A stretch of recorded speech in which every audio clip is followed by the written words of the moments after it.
Hello Uganda, Africa and the rest of the world. Today we are amazed to be here to speak about international trade. International trade relates to movement of goods, people, products in different perspectives. And of course on the show, A Moment with Caesar, we bring you a guest who is an expert in the field. His name is Dr. Geofrey Okaka, an Assistant Commissioner of Field Services at the Uganda Revenue Authority, a body that is supposed to collect tax and also build those international relations that allow Ugandans and other parties to trade together. Doctor. Yes. Welcome to the show. Thank you. Thank you. And of course, let us move straight. We have known you're a doctor and you're an assistant commissioner. Apart from that, who else are you, like that life journey? Oh, great. Yeah. Thank you. I'm Dr. Okaka Geofrey. That's my name. And I've worked for the last, I can say, over 4 years now. I had an opportunity to, straight away from the university, to join the URA. And I had the privilege of working almost in all the business areas. I started from upcountry. I worked in Malaba, Busia, Arua, Swam, all over the station. And I've also had an opportunity to work in the strategy office as a manager, strategy and corporate performance reporting. And I also worked in customs, also at that level in the manager in trade. That's legal and bonds. And I've been able to rotate within the department. I started with, when I was appointed, Assistant Commissioner Trade. I rotated, I moved to enforcement, and currently now I'm in field service, where I'm directly now in charge of operation in customs. And yes, key highlights to that is that when I look at my tour of duty, there is one consistent thing that keeps oscillating around, is serving our clients and facilitating them. And the trade facilitation has been one of the key agenda in all my movement in URA. Thank you. You see, this is someone that has been there. He said he served on all major borders in leadership. And so let us go deep into the conversation of trade facilitation and ask ourselves, how do you relate URA and then trade facilitation? Yes, when I look back when we started, I would say we are semi-automated. Our processes were manual, and we had those what we used to call the long room down there. You know, everything, the calculation assessment would give the bank payment advice form, the manual assessment. But I've seen us transforming into to a level whereby everything is automated at the confine of your bedroom or your house. You can actually receive an assessment. You can make a declaration, because the current system we are using is now Scuda World, which is web-based, and you can make a declaration from anywhere, and we're able to receive, and you get an assessment. Then off you pay, you go and pay in the bank.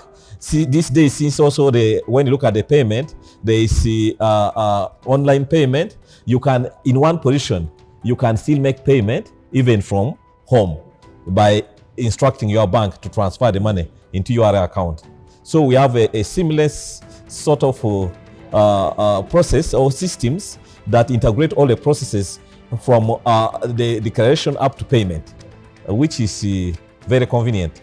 Compared to when I joined, it was very difficult. So those are some of the processes that were automated from manual to semi-automatic and now to automatic. So everything is seamless.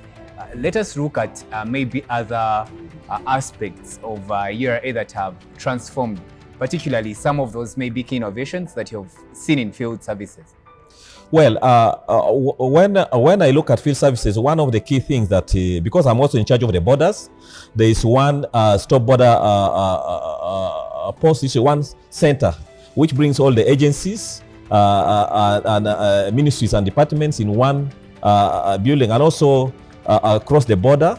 And we are able to facilitate and handle all the transactions within the same office. I think that has been significant. One-stop border post in facilitating trade. And then the key aspect also, the aspect of single custom territory. When we went into the East African Custom Union, it brought all the East African regional countries, partner states, into one custom block. And you are able to clear a document, you are able to clear, make a declaration, one single document, and it will bring the cargo from the port of Mombasa or Dar es Salaam up to Kampala. We used to take about 14 days for cargo to, because of the documentation, one country to another, but it has now reduced to less than 4 days. You can have your cargo here in Kampala. That is a single custom territory, yeah, and a single custom union. So you say there is the custom union. There is a Scuda world today. There is a single customs union, territory, and then custom union. Custom union. Yes.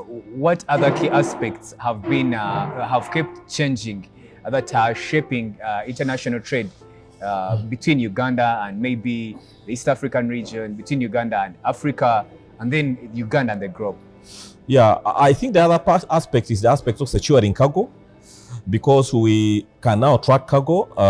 What we have a system called the REX, or regional cargo tracking system, which enables. Formerly, we used to escort.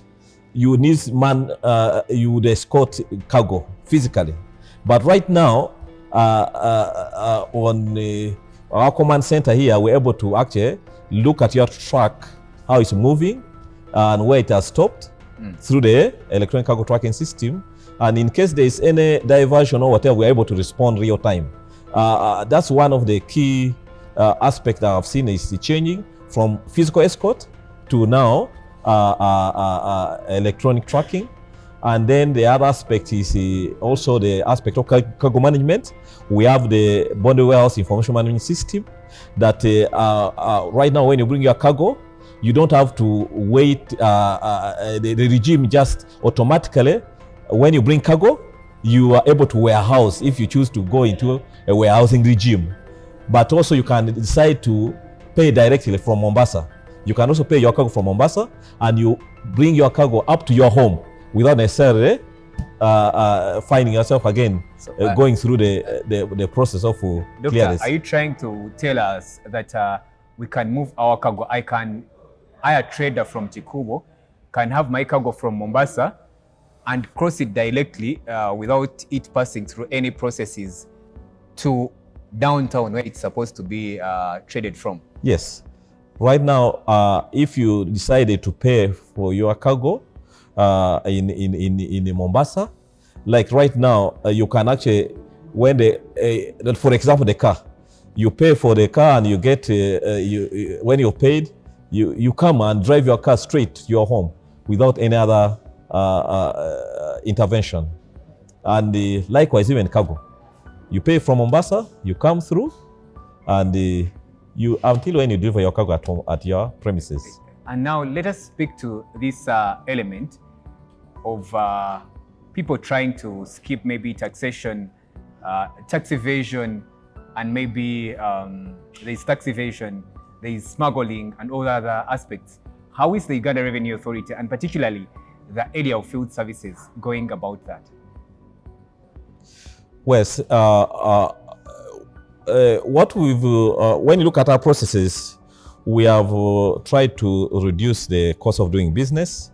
And in case somebody is struggling, because like what we have been having, like the issue of the policy matter,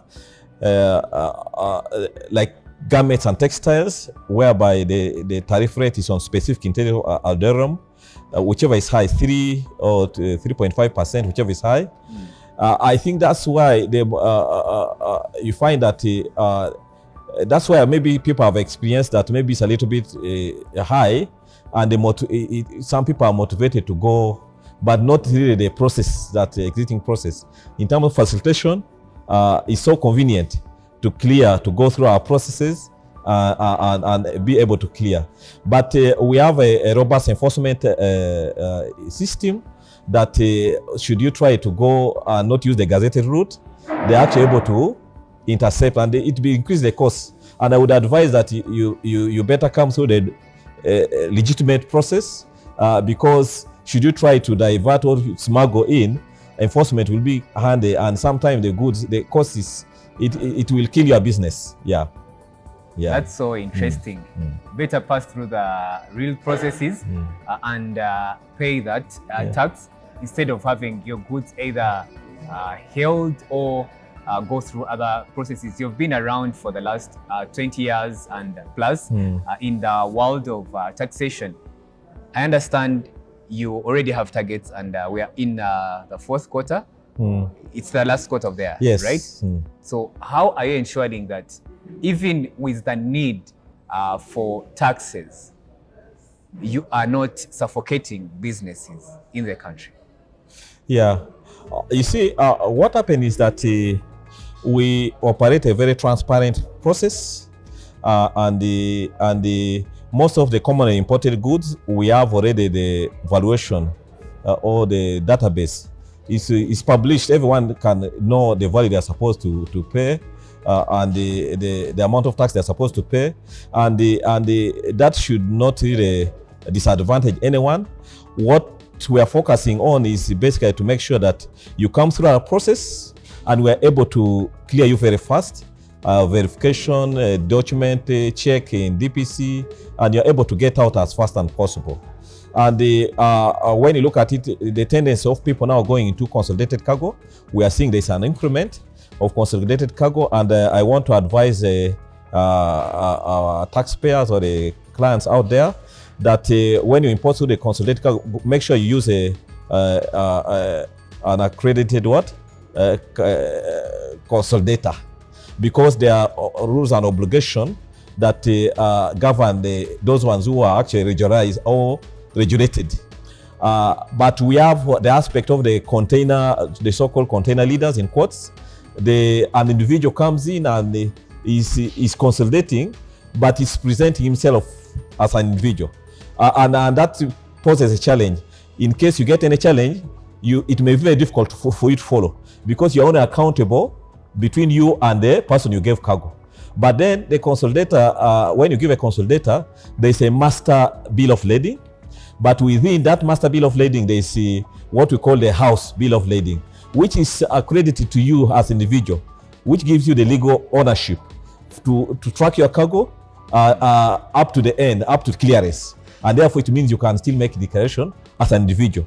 Even if your goods came in a consolidation, you can still clear as an individual. And I think that's what most of our taxpayers are missing out there, especially those small ones who come into consolidation.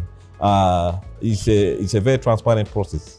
Yeah. So as we move closer to the end, what are those key business, I could say, good business practices that can allow faster clearance of goods? One, for the trader, two, for the country, and three, for the international community.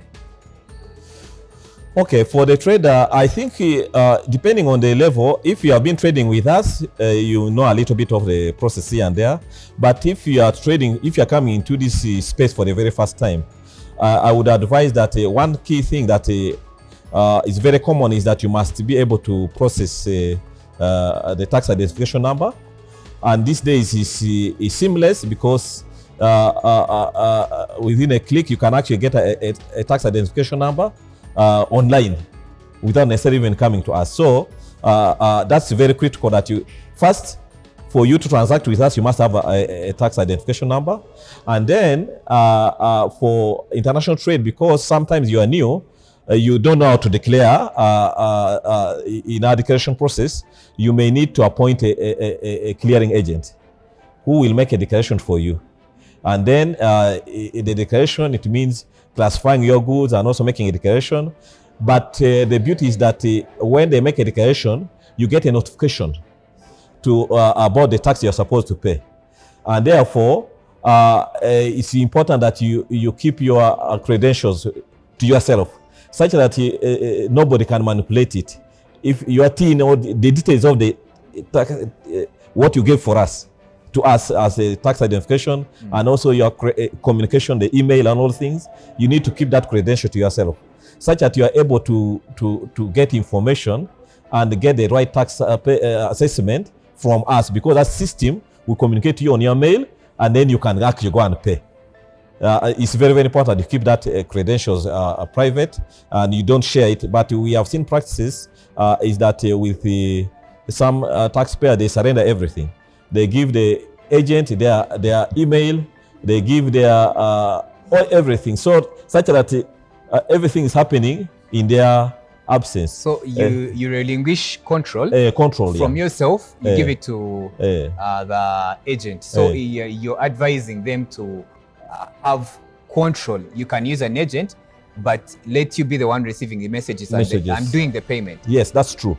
Receive the messages such that you can do the payment, because sometimes we have had taxpayers coming to us that, you know, I'm seeing the assessment and this a lot of money, but when we go to see the reassessment, the money is totally different because they have delegated all their control, all the credentials to the clearing agent. As much as the clearing agent is representing you, you should remain with the control of the communication that comes from the system. And of course, this is something interesting that has been popping in my mind. You're a taxman, but at the same time a doctor. How does it come to be that you're a taxman and then a doctor? Well, from the beginning, I told you that from the university I came straight to URA. I'm a doctor. I'm a veterinary doctor by training. Wow. And I came into the tax space, and I've also been able to get the tax space so anybody can learn about tax. That's why the traders, if you're out there, you can learn about it, because when you go in our web portal, there is always information. There is tax information. You can always learn about the new initiative or the processes that are coming on board, and also our clearance processes. They are all in our web portal. You can always visit, and I would advise that if you are a new person coming into this space, at least spend 15 minutes every day to learn about tax, because tax is it's an integral part of your business. You need to understand. Yes. So that's about me. I'm a vet, and I'm also a taxman. So let's now move to the out of tax life. Like in the evenings, what do you be doing? Or on the weekends? Yes. The after 5. After 5, what I normally do after 5, I do some. I find that I'm doing some exercise to keep fit. It's very, very important to keep fit, especially after heavy work here. And my work normally takes me a little bit more time. I leave a little bit late, so I don't leave at 5 in most cases. Yeah, you find I'm leaving at around 7. But weekend gives me an opportunity. That's when sometimes I go up country. I do some farming as a vet. And then I also do some a bit of training. I train dogs. I'm a dog breeder. I train dogs. Wow. And it helps me to keep me. That's the part of vet I've kept throughout. So in case you are interested in a well-trained dog, I can always provide that service. Those are the two things I do. Then also I also do lecture at the university. Oh, yeah, the aspect of combining vet and the management and administration, because finding a person like me is a little bit not usual. The one who can combine the leadership or the outside world there and also the primary vet practice. So I find myself being always being invited, and I've facilitated since 2006 in leadership, administration, management, project planning in the College of Veterinary Medicine. Yes. That is so interesting. So is there something that maybe we could have not tackled and you feel we can touch it? Yes. Yes. Sorry? is there something that we could have left out and you feel that we can touch well, it? yeah. One thing is that I think I've said all, but one thing is that when you come to, it's always good to be knowledgeable, because when you look at the word of God, the Bible tells us in Isaiah chapter 4 verse 2 that my people perish for lack of knowledge. It's very, very important that you are aware and knowledgeable about your business. So in tax space, as you are transacting business, you need to be able to come on board and learn about tax. I think that's the message I can leave with the viewers and the people who are with us, that take time. You just don't need a lot of time, 15 minutes daily. It will, because if you dedicate 15 minutes every day, within a month, you have many hours of learning. In a year, you have actually covered in terms of school program, you have finished a semester learning about tax. That's a great milestone. Only 15 minutes. And by the way, if we could reflect and see the young you at 20, what would you rethink about of redoing, or maybe doing better? Something about that. Well, maybe the advantage I have is that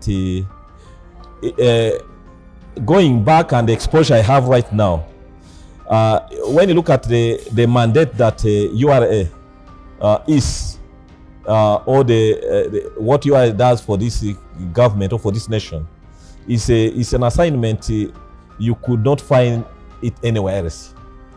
Even if I'm talking about medicine, I talk about what, but this is the chief gatherer for the whole country. Which other job can you do that can serve everyone in this country? So even if I went 20 years back, I would still choose to serve in URA. You'd still be a taxman. Yeah, yes. And to the career people, one thing is that you need to be focused and consistent, because I've had an opportunity of working here, but I don't think I've wasted any time in terms of, like young people sometimes, they are those, the groups or the what, you need to have a personal life plan and a personal vision, which helps you.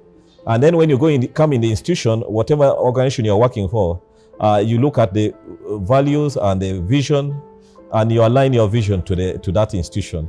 It will help you and make a great impact. But one key scripture that comes in, which is a constant, as a young man and whatever they give you, in Colossians 3:23, whatever you find to do,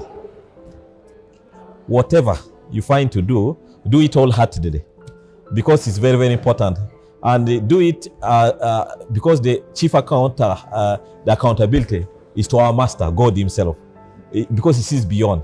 It's not for human beings. Because sometimes some people work because maybe your supervisor is there, but there's one who sees everywhere. So it motivates you to work whether you are being seen or not. Yeah.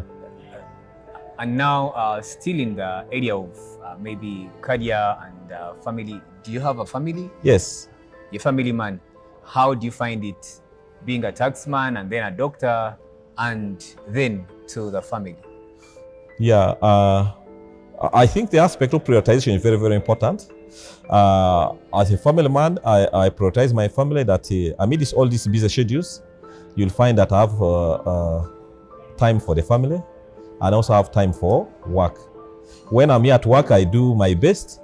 And when I've finished here, then I go to my family and also I tend to them and I do my best. And I have found that it's very important that you balance that work-life balance for the family and also for the work and also other assignments. And you find that that time is always there. Yeah. That's very nice. It was a pleasure having you. Oh, thank you.